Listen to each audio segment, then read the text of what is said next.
orang-orang beriman itu pasti tahu waktu sholat. Inna sholata kanat, sungguh sholat itu kanat alal mu'minina, bagi orang beriman kitaban mauquta, sudah jelas waktunya. Ini kalau kita terjemahkan dengan bahasa yang mudah dipahami, kata Allah, orang beriman itu pasti tahu waktu sholat. Jadi kalau Anda mengaku beriman tapi tidak paham waktu sholat, berarti ini menunjukkan tingkatan yang lemah dalam imannya.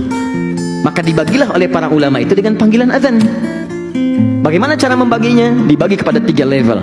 Ada yang standar, standar keimanan.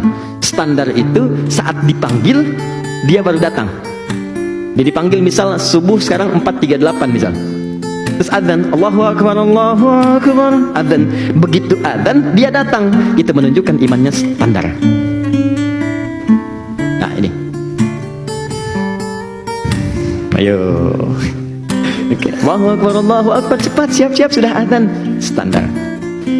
Oke? Baik. Ada orang yang sebelum dipanggil azan, dia sudah siap-siap. Coba bayangkan, dipanggil 4.38, dia 4 sudah bangun. Orang sudah siap-siap. Ini menunjukkan level imannya kuat dia. Bayangkan, belum dipanggil datang. Sama Anda kan kerja di kantor, jam masuknya jam 8. Jam masuk jam 8, datang jam 8. Standar kan? Ya kan? Objektif kan? Baik, fair. Dipanggil jam 8, jam kerja jam 8, datang jam 7. Wow. Ya, kuat kan? Hebat kan? Etosnya kuat ya. Sama, dipanggil 4.38, datang jam 4. Ini orang hebat.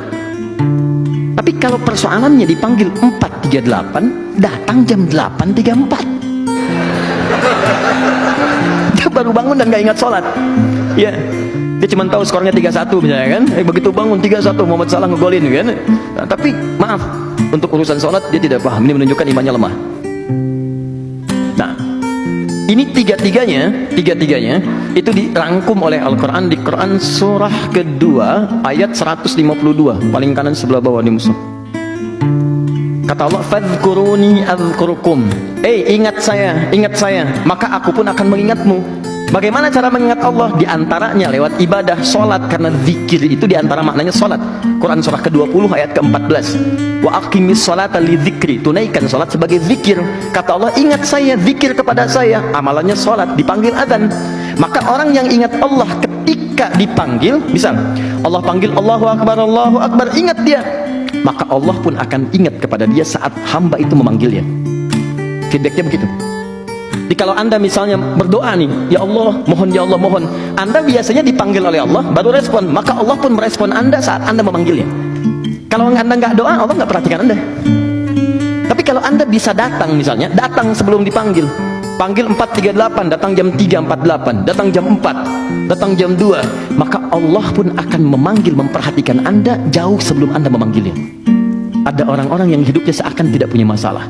Padahal bukan tak punya masalah, sebelum dihadapi diringankan masalahnya oleh Allah sebelum dia memanggilnya.